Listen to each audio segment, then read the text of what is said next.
உங்கள் தந்திவன் தொலைக்காட்சியில் தெனாலிராமன் தினமும் மாலை 6 மணிக்கு காண தவறாதீர்கள்.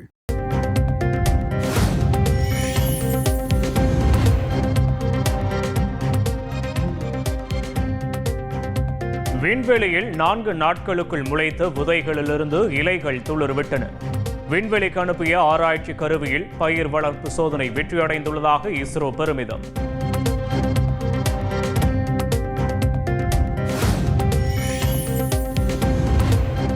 சட்டப்பேரவையில் தமிழக அரசின் உரையை வாசிக்காமல் 3 நிமிடங்களில் புறப்பட்டார் ஆளுநர் ஆர்.என். ரவி. நடப்பாண்டின் முதல் கூட்டத்தொடரில் தேசிய கீதம் பாட அனுமதிக்கவில்லை என கூறி வெளியேறியதாக தகவல்.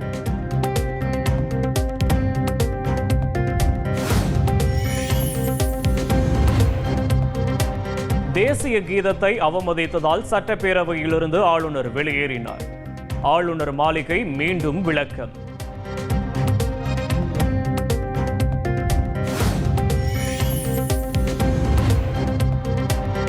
சட்டமன்ற மரபை மீறுவதையே தனது வழக்கமாக வைத்துள்ளார் ஆளுநர் ஆர்.என். ரவி என முதலமைச்சர் ஸ்டாலின் குற்றச்சாட்டு.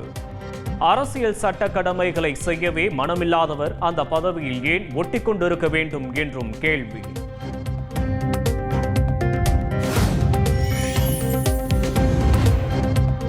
சட்டப்பேரவையில் ஆளுநர் உரையாற்றக்கூடாது என்ற நோக்கத்தில் திட்டமிட்டு செயல்பட்டுள்ளனர். எதிர்க்கட்சித் தலைவர் எடப்பாடி பழனிசாமி குற்றச்சாட்டு. திட்டமிட்டு ஆளுநரை உரையாற்றக்கூடாது என்று ஒரு நோக்கத்தோடு செயல்பட்டுகிறார்.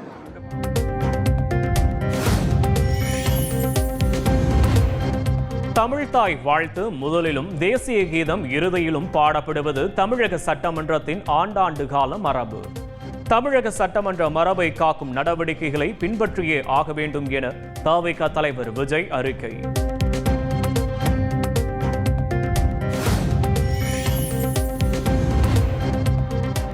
ஆளுநர் மீது பழி சுமத்துவது திமுக அரசுக்கு வாடிக்கையாகிவிட்டதாக பாஜக மாநில தலைவர் அண்ணாமலை கண்டனம். 1991 ஜெயலலிதா முதல்வராக இருந்தபோது ஆளுநர் உரையின் தொடக்கத்திலும் முடிவிலும் தேசிய கீதம் இசைக்கப்பட்டதாக அறிக்கை.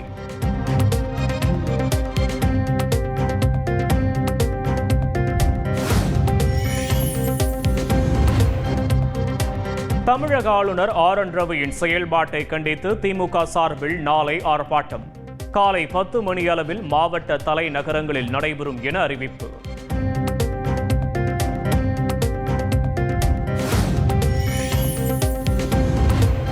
அண்ணா பல்கலை மாணவி பாலியல் வன்கொடுமை வழக்கில் ஆவணங்களை கேட்டு சிறப்பு புலனாய்வு குழு நோட்டீஸ். ஞானசேகரன் கடந்த 2020ஆம் ஆண்டு முதல் வாங்கிய சொத்துகள் குறித்து பத்திரப்பதிவு, வருவாய்த்துறை மற்றும் சென்னை மாநகராட்சிக்கு நோட்டீஸ்.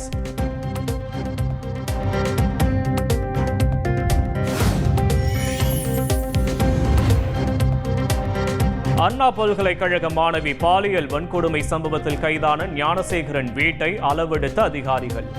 வீடு அமைந்துள்ள இடம் பட்டா இடம்தானா அல்லது ஆக்கிரமிப்பு செய்யப்பட்ட இடமா என விசாரணை.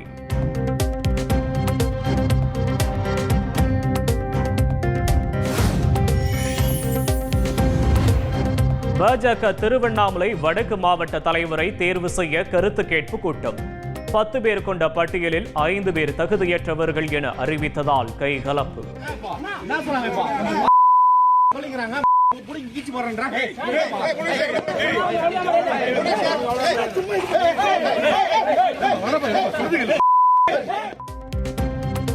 உங்கள் தந்திவன் தொலைக்காட்சியில் தெனாலிராமன் தினமும் மாலை 6 மணிக்கு காண தவறாதீர்கள்.